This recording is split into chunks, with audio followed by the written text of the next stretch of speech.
ராணுவ வீரர்களுடைய உயிரை காக்கக்கூடிய கருவியை 7ஆம் வகுப்பு படிக்கக்கூடிய மாணவன் உருவாக்கியிருக்காரு.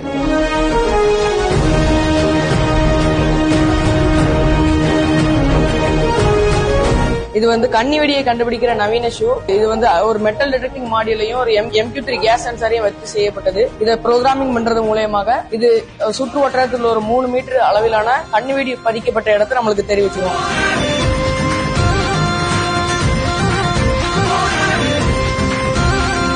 இந்த கண்டுபிடிப்பு மூலமா மிகவும் அபாயகரமான பகுதிக்குள்ள சேஃபா போயிட்டு வர முடியும். ஹீட் அண்ட் கோல்ட் 2 டெம்பரேச்சர்லயும் எலக்ட்ரிசிட்டி ஜெனரேட் பண்ணி அந்த சோல்ஜருக்கு கொடுக்கும். அடுத்து இந்த பீசோ எலக்ட்ரிக் பிளேட் அந்த சோல்ஜர் நடக்கிறது மூலமாவே அவருக்கு எலக்ட்ரிசிட்டி ஜெனரேட் பண்ணி இந்த ஷூக்கு எலக்ட்ரிசிட்டி கம்ப்ளீட்டா ஃப்ரீ எலக்ட்ரிசிட்டியோட அந்த ஷூ ஒர்க் பண்ண வைக்கும். அப்படி இந்த மாணவனுடைய கருவி எந்த விஷயத்தை கண்டுபிடிக்கும்ன்றத விரிவா பார்ப்போமா? பாளையங்கோட்டையில அரசு உதவி பெற்று வரக்கூடிய பள்ளியில 7ஆம் வகுப்பு பயின்று வரக்கூடிய மாணவன் தான் சாலமன் டேவிட். இந்த மாணவர் தமிழ்நாடுடைய 5ஆம் பெட்டாலியனான NCCல இருக்காரு. சாலமனுடைய தனித்திறமையை பார்த்த அந்த பெட்டாலியனுடைய லெப்டினன்ட் கர்னல் கார்த்திகேயன் மற்றும் சக அதிகாரிகள் அவருடைய திறமையை வெளிக்கொண்டு வரணும்னு ஆசைப்பட்டிருக்காங்க.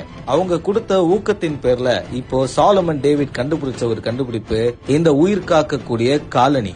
இந்த ஷூவை போட்டுக்கிட்டு நம்ம அபாயகரமான பகுதிக்குள்ள அசால்ட்டா போயிட்டு வர முடியும். ஏன்னா கன்னி வெடிகுண்ட டிடெக்ட் பண்ணக்கூடிய விதமா இந்த காலனிய சாலமன் கண்டுபிடிச்சிருக்காரு.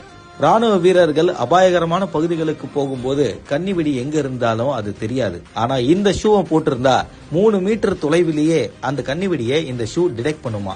அப்படி ஒரு டெக்னிக்கோட தான் இந்த ஷூவை டிசைன் பண்ணப்பட்டதா கூறப்படுது. இந்த ஷூவை போட்டிருக்கும் போது நம்ம நடந்து வரக்கூடிய பாதையில கன்னி வெடிகுண்டு இருந்தா அதுக்கான சிக்னலை கொடுத்து நம்மள எச்சரிக்குமா. இப்படி ஒரு அபாரமான ஷூவை தான் சாலமன் அவர்கள் கண்டுபிடிச்சிருக்காரு. இந்த நிலையில டெல்லியில புதிய கண்டுபிடிப்புகளான போட்டியில சாலமன் அவர்கள் கலந்துகிட்டாரு. 55 பேர் கலந்துகிட்ட அந்த போட்டியில சாலமன் தான் ஃபர்ஸ்ட் பிரைஸ் ஜெயிச்சிருக்காரு. மேலும் இந்த கண்டுபிடிப்புக்காக தமிழ்நாடு முதலமைச்சர் மு க ஸ்டாலின் மற்றும் துணை முதலமைச்சர் அவர்கள் இவருடைய கண்டுபிடிப்புக்கு பாராட்டுகளை தெரிவிச்சிருக்காங்க. மேலும் நெல்லை வந்த மாணவனை நெல்லை சரக DIGயுமே பாராட்டியிருக்காரு. மாணவனுடைய இந்த கண்டுபிடிப்பை பத்தி உங்களோட கருத்துக்களை தினேஷ் ஆகிய கூட கமெண்ட்ஸ்ல தெரிவிங்க. மறக்காம பிக் நியூஸ் சேனலுக்கு சப்ஸ்கிரைப் பண்ணுங்க. வட்டா.